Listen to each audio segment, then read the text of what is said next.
आज हम जानेंगे कि कारून के घमंड का अंजाम क्या हुआ था, कैसे कारून को उसके खजाने समेत जमीन के अंदर धंसा दिया गया। इसलिए वीडियो को पूरा जरूर देखिएगा। हजरत मूसा अलैहिस्सलाम का एक चचेरा भाई था जिसका नाम था कारून। वह बहुत ही प्रतिभाशाली इंसान था। पूरी तौरात शरीफ उसे जबानी याद थी। उसकी आवाज इतनी मधुर थी कि जब वह तिलावत करता तो लोगों के दिल सुकून से भर जाते थे। उसकी इस प्यारी आवाज की वजह से लोग उसे मुनव्वर कहकर पुकारते थे। लेकिन बाहर से जितना वह नेक और खूबसूरत दिखता था, अंदर से उसका दिल हसरत, जलन और कपट से भरा हुआ था। एक लफ्ज में कहा जाए तो वह एक भयानक मुनाफिक था। एक दिन अल्लाह ताला ने हजरत मूसा अलैहिस्सलाम को कीमती तौरात के अलवाह अता फरमाई। उन पर अल्लाह के पाक कलाम लिखे हुए थे। हजरत मूसा अलैहिस्सलाम ने उन अलवाह से तौरात की नकल लिख ली और अपनी कौम को हुक्म दिया कि वे उसी के मुताबिक अपनी जिंदगी गुजारें। लोगों ने अल्लाह के इस हुक्म को मानना शुरू कर दिया और समाज में इंसाफ और सच्चाई का बोलबाला होने लगा।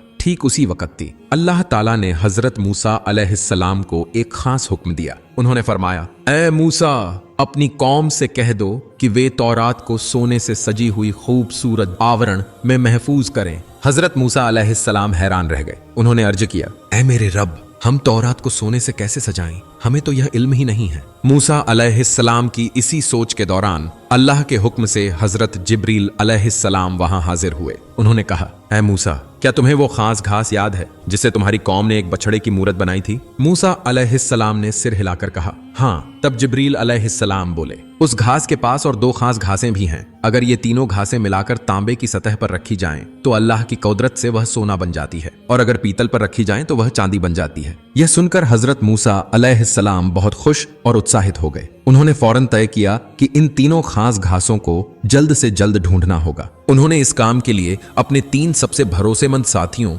यूशा, कालूत और कारून को जिम्मेदारी सौंपी। हर एक को अलग अलग चिट्ठी लिखकर दी ताकि हर कोई अलग अलग एक खास किस्म की घास खोज लाए। लेकिन कारून बहुत चालाक और मक्कार था। उसने सिर्फ अपनी चिट्ठी ही नहीं देखी बल्कि चालबाजी से यूशा और कालूत की चिट्ठियां भी देख लीं। इस तरह कारून ने यूशा और कालूत की चिट्ठियों की बातें भी जान ली और उसे समझ में आ गया कि अगर इन तीनों खास घासों को एक साथ मिलाकर किसी धातु पर रखा जाए तो वह सोना या चांदी बन जाएगी। अब यह गुप्त इल्म सिर्फ उसी के पास था। इसलिए कारून ने देर न करते हुए चुपचाप उन तीनों खास घासों को इकट्ठा करना शुरू कर दिया। फिर उसने तजुर्बे के तौर पर एक तांबे के टुकड़े पर वो घास रखी और क्या अजीब करिश्मा, वह टुकड़ा फौरन खालिस सोने में बदल गया। इसके बाद उसने वही घास पीतल पर रखी और वह कुछ ही पलों में चांदी में तब्दील हो गया। इस तरह कारून ने सोना और चांदी बनाने का अजूबा इल्म हासिल कर लिया। यह उसके लिए असीम दौलत और अमीर बनने का एक नया दरवाजा खोल गया। कुछ प्राचीन रिवायतों के मुताबिक कारून फिरौन के दरबार में एक ऊंचे ओहदे पर था। उसकी हुकूमत और ताकत बेहिसाब थी।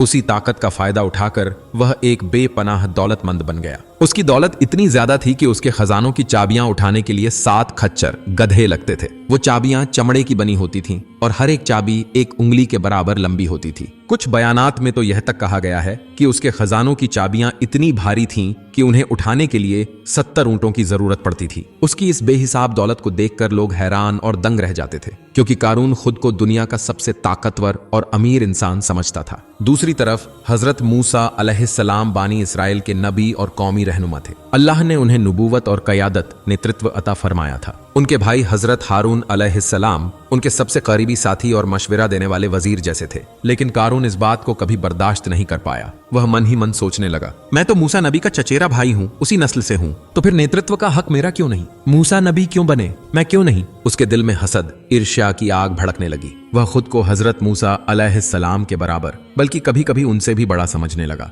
इसी घमंड में एक दिन वह हजरत मूसा अलैहिस्सलाम के पास आया और बोला, ऐ मूसा, मैं तो तुम्हारा रिश्तेदार हूं, तो फिर नेतृत्व सिर्फ तुम्हें और तुम्हारे भाई हारून को ही क्यों मिला, मुझे क्यों नहीं? क्या बानी इजराइल पर मेरा हक नहीं है? इस पर हजरत मूसा अलैहिस्सलाम ने नर्म लहजे में जवाब दिया, अफसोस है ए कारून, यह मेरे चाहने से नहीं हुआ। सर्वशक्तिमान अल्लाह ही मालिक है। वही जिसे चाहता है नेतृत्व देता है और जिसे चाहता है वंचित रखता है। यह किसी इंसान का नहीं बल्कि सिर्फ अल्लाह का फैसला है। लेकिन कारून हजरत मूसा अलैहिस्सलाम के इस जवाब से जरा भी संतुष्ट नहीं हुआ, बल्कि उसके दिल में हसद, ईर्ष्या और भी बढ़ गई। वह गुस्से और जलन में हजरत मूसा अलैहिस्सलाम के खिलाफ सुलगता रहने लगा। कारून न सिर्फ दौलत के लिहाज से बल्कि सियासत राजनीति में भी बहुत असरदार और ताकतवर था। वह सिर्फ मूसा अलैहिस्सलाम का चचेरा भाई ही नहीं था, बल्कि फिरौन के दरबार में एक उच्च पदस्थ अधिकारी भी था। इसी वजह से फिरौन ने उसे बनी इसराइल के मामलों का निगरान प्रमुख बना दिया था। लेकिन कारून ने इस हुकूमत और ताकत का गलत इस्तेमाल किया और उसने बनी इसराइल पर जुल्म और सितम,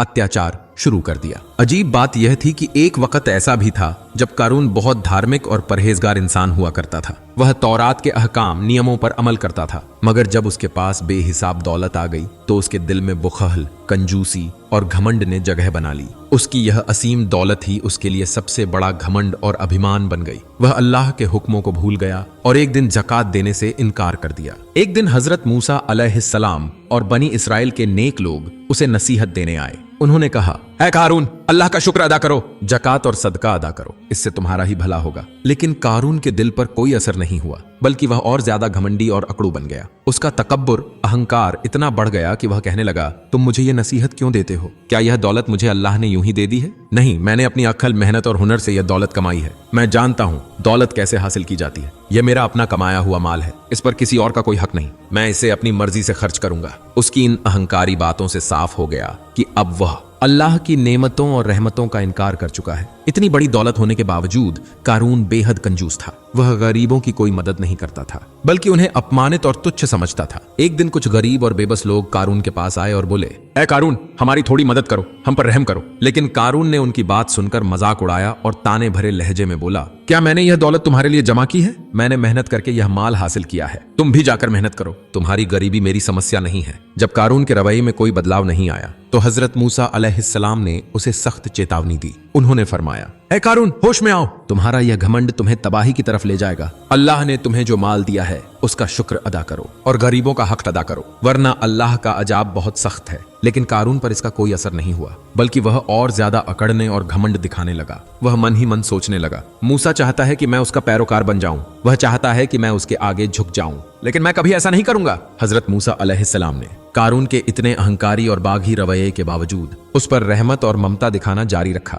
वह बार बार उसे अल्लाह के रास्ते की तरफ बुलाते रहे। उन्होंने समझाया, दुनियावी दौलत पर घमंड और अल्लाह की नाफरमानी कभी इंसान को भलाई नहीं दे सकती। लेकिन कारून अब इतना आत्ममुग्ध और अभिमानी हो चुका था कि उसने मूसा अलैहिस्सलाम की किसी भी बात की परवाह ही नहीं की, बल्कि उसने एक गहरी साजिश, षड्यंत्र रचनी शुरू कर दी। उसे एहसास था कि हजरत मूसा अलैहिस्सलाम अब उसे छोड़ने वाले नहीं हैं, इसलिए उसने एक ऐसी योजना बनाई जिससे वह मूसा अलैहिस्सलाम को लोगों के सामने अपमानित कर सके। कारून ने अपने धन दौलत और अनुयायियों की शक्ति का प्रदर्शन करके हजरत मूसा अलैहिस्सलाम को डराने की कोशिश की। एक दिन जब हजरत मूसा अलैहिस्सलाम बनी इसराइल की एक बड़ी सभा में अल्लाह का पैगाम और हुक्म सुना रहे थे और लोग बड़ी तवज्जो, ध्यान से उनकी बातें सुन रहे थे, उसी वक्त कारून अपने नौकर चाकरों, अनुयायियों और सिपह सालारों के साथ शानदार कपड़े और हीरे जवाहरात से सजे गहनों में गर्व से इतराते हुए उस सभा के पास से गुजरा। उसके सेवकों ने कीमती रेशमी वस्त्र पहने हुए थे, हाथों में सोने से जड़ी लाठियां थीं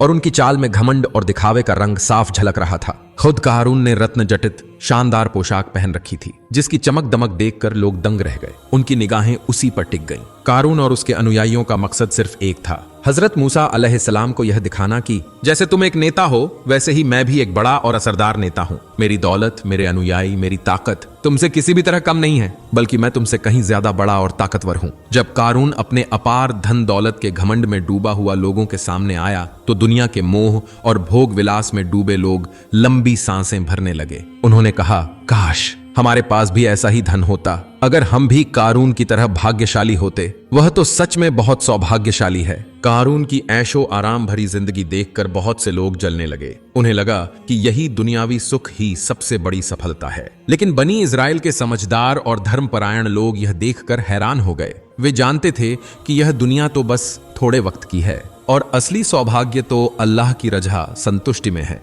दुनियावी लालच में पड़े लोगों के बारे में अल्लाह ने फरमाया, तुम्हारा हाल अफसोसजनक है। क्या तुम यह कह रहे हो कि कारून ही खुशकिस्मत है? असल में अल्लाह के पास नेक लोगों के लिए जो इनाम है वही सबसे बेहतर है। असल दौलत वही है जो अल्लाह की राह में खर्च की जाती है, और वह इनाम सिर्फ उनके लिए है जो ईमान लाए, सब्र किया और अच्छे काम किए। वे समझदार लोग साफ साफ कहने लगे, दुनियावी दौलत और ऐशो आराम में कोई सफलता नहीं है। असली सफलता तो अल्लाह की फरमाबरदारी और नेक आमाल में है। हजरत मूसा अलैहिस्सलाम बार बार कारून को अल्लाह की राह की तरफ बुलाते रहे। वे उसे याद दिलाते थे कि तुम्हारे माल में गरीबों और मुश्किल में पड़े लोगों का हक है, ज़कात अदा करो, अल्लाह की रहमत तुम्हारे साथ होगी। लेकिन कारून के दिल में जरा भी पश्चाताप नहीं आया, बल्कि वह धीरे धीरे हजरत मूसा अलैहिस्सलाम को अपना दुश्मन समझने लगा। वह सोचने लगा, अगर मूसा अलैहिस्सलाम न होते तो मैं बेफिक्र होकर अपनी दौलत का मजा लेता। वह तो मेरे मुकाबले में आ गया है। एक दिन कारून ने उन सब सोच विचारों में डूबकर एक भयानक साजिश रची। उसने ठान लिया कि वह हजरत मूसा अलैहिस्सलाम को इस तरह लोग के सामने बेइज्जत कर देगा कि पूरी बनी इस्राएल के सामने उनकी इज्जत ही मिट जाएगी। वह चुपके से एक लोभी और चरित्रहीन औरत के पास गया और कहा, अगर तुम सार्वजनिक तौर पर हजरत मूसा अलैहिस्सलाम पर बदनामी कर दोगी तो मैं तुम्हें बेहिसाब दौलत दे दूंगा। औरत ने हिचकते हुए पूछा, मुझे क्या करना होगा? कारून ने कहा, जब हजरत मूसा अलैहिस्सलाम सभा में वक्त दे रहे होंगी तुम उठकर बोल देना, हजरत मूसा ने मेरे साथ जिनार किया है। वो औरत पहले तिलमिलाकर हिचक रही थी। उसने कहा, हजरत मूसा एक नबी हैं, मैं ऐसा कैसे कह सकती हूँ? नहीं, मैं कभी ऐसा नहीं करूंगी। तब कारून ने उसके हाथ में मोटा सोने का सिक्का थमाया। उस चकाचौंध को देखकर औरत का लालच जाग गया और उसने चुनी हुई साजिश के लिए हामी भर दी। अफसोस की बात, फिर एक काला दिन आया जब कारून अपनी साजिश अमल में लाया। एक दिन हजरत मूसा अलैहिस्सलाम बनी इस्राएल की एक बड़ी सभा में वक़्त दे रहे थे। लोग उनकी बात ध्यान से सुन रहे थे। वे कह रहे थे, ऐ बनी इस्राएल, अल्लाह ने हमें हलाल और हराम बताया है। जो ज़कात नहीं देंगे उन पर अल्लाह का अजाब आएगा।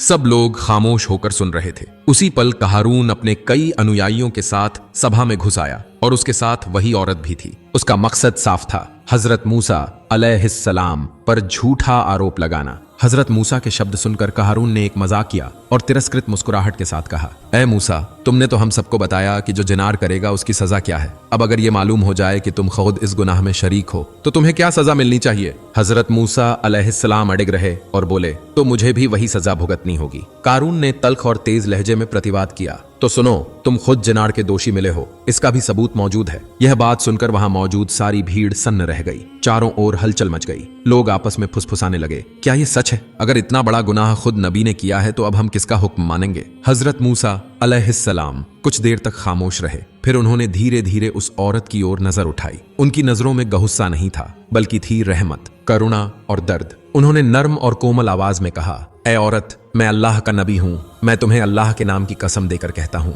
सच बोलो, क्या मैंने वाकई वो गुनाह किया है? ये सुनकर औरत का पूरा जिस्म कांप उठा। उसके सामने दो रास्ते थे। एक, झूठ बोलकर कारून की दौलत ले लेना लेकिन हमेशा के लिए अल्लाह की लानत में पड़ जाना, या दूसरा, सच बोलकर अल्लाह के गजब से बच जाना। कुछ पल के लिए सन्नाटा छा गया। फिर अचानक वह औरत जोर जोर से रोने लगी। आंसुओं में डूबी आवाज में बोली, मैंने झूठ कहा था। मैंने हजरत मूसा अलैहिस्सलाम के खिलाफ साजिश की थी। कारून ने मुझे बहुत सारा माल देकर लालच दिया था। उसी ने मुझे ये इल्जाम लगाने को कहा था। ये सुनकर पूरी कौम दंग रह गई। लोग एक दूसरे की तरफ देखने लगे। ऐ कारून, तूने ये क्या किया? तूने एक नबी पर इतना बड़ा झूठ बोला। कारून अब समझ गया कि वो बुरी तरह फंस चुका है। वह भागने की जगह ढूंढने लगा, लेकिन अब बहुत देर हो चुकी थी। हजरत मूसा अलैहिस्सलाम ने अपने दोनों हाथ आसमान की तरफ उठा दिए और रो रो कर बोले, ऐ मेरे रब, तू देख रहा है कि इस अभिशप्त कारून ने मेरे खिलाफ कैसी साजिश की है। अब तू खरुद इंसाफ कर। अचानक आसमान से एक जबरदस्त गर्जना गूंज उठी।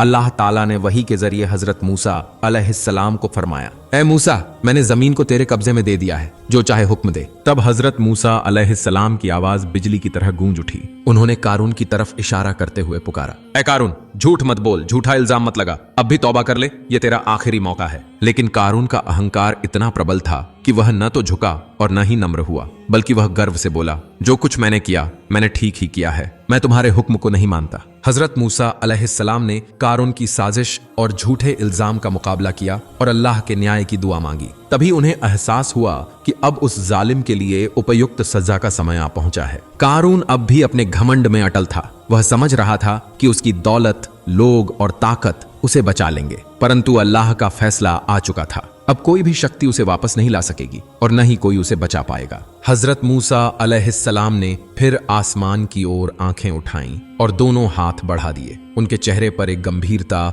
और आंखों में क्रोध की तीव्र आग थी। उन्होंने दृढ़ स्वर में फरमाया, हे जमीन, अल्लाह के हुक्म के मुताबिक कारून को निगल लो। तुरंत ही एक भयावह दृश्य प्रकट हुआ। धरती की तहों से एक भयंकर गर्जना उठी। पूरी सृष्टि कांप उठी। लोग दहलकर इधर उधर भागने लगे। अचानक जमीन चीर कर फट गई और कारून समेत उसके साथियों के पैर वहां समाने लगे। शुरुआत में जमीन ने उन्हें टखनों तक समेटा। कारून थोड़ी देर के लिए दहशत में आ गया, पर उसे तब तक सही से समझ नहीं आ पाया कि क्या हो रहा है। वह हजरत मूसा की ओर जोर से गुहार लगाकर चिल्लाने लगा, ए मूसा, मैंने गलती की, अब मैं ऐसा कभी नहीं करूंगा, मुझे माफ कर दो, मैं कसम खाता हूं, अब मैं कभी तुम्हारा विरोध नहीं करूंगा। पर हजरत मूसा अलैहिस्सलाम ने जान लिया कि कारून का यह पछतावा केवल डर से प्रेरित है, सच्चा तौबा नहीं। वे नीचे जमीन की ओर गए नजरों से देखकर फिर बोले, हे जमीन, और आगे बढ़ो, घुटनों तक निगल लो। जमीन ने तुरंत कारून और उसके साथियों को घुटनों तक अपनी गले में समेट लिया। कारून अब और भी अधिक दहशत में पड़ गया। उसे समझ आने लगा कि वह वाकई विनाश के कगार पर है। वह जोर जोर से रो रो कर चिल्लाने लगा,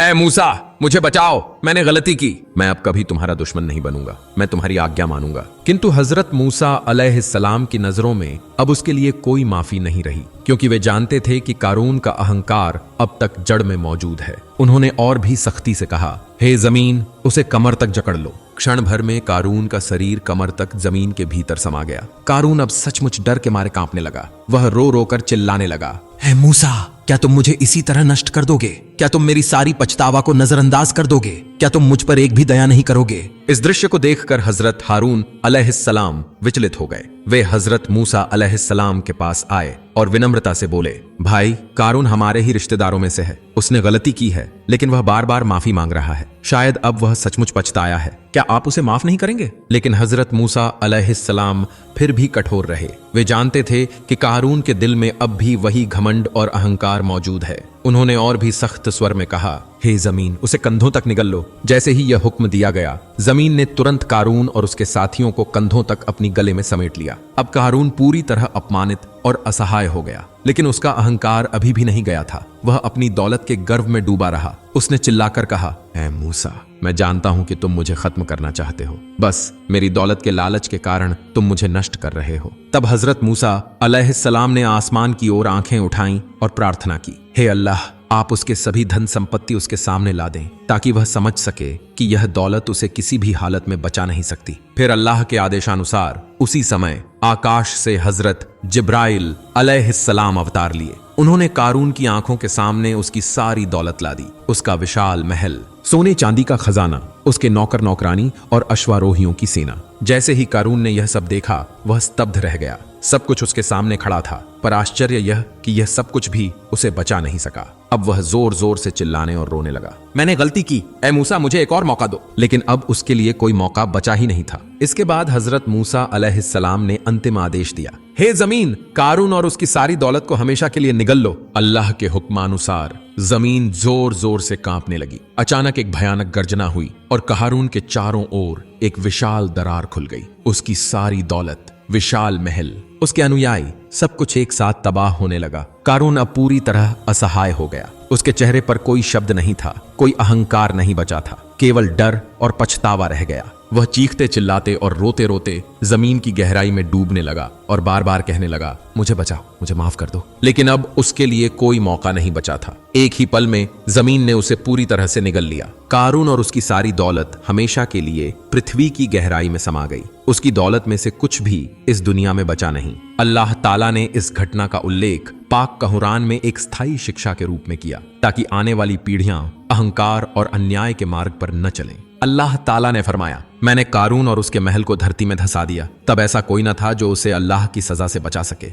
और वह स्वयं अपनी कोई मदद न कर सका। पढ़ सूरा अल-कसस आयत 80। कारून जब अपनी दौलत के गर्व में डूबा रहता था, तब बनी इजराइल के कई लोग उसे देखकर मोहित होते थे। वे कहते थे, काश हमारे पास भी कारून जैसी दौलत होती। वे समझते थे कि संपत्ति का प्रचुरता ही असली सौभाग्य का प्रतीक है। लेकिन जब उन्होंने अपनी आंखों से कारून का विनाश देखा, तो उन्हें एहसास हुआ कि अल्लाह वही देता है जिसे चाहता है, और जिसे चाहता है सीमित जीवन देता है। वे भयभीत होकर कहते थे, अल्लाह यदि हम पर दया न करता तो हम भी नष्ट हो जाते। यह निश्चित है कि काफिर कभी सफल नहीं हो सकते। कारून की यह घटना केवल एक ऐतिहासिक कहानी नहीं है, बल्कि यह हर युग के लिए एक शिक्षाप्रद सत्य है। धन संपत्ति का लालच, सत्ता का अहंकार और सत्य के खिलाफ साजिश, ये सभी आज भी समाज में विद्यमान हैं। अल्लाह हम सबको अहंकार और अन्याय के मार्ग से बचाए। आमीन।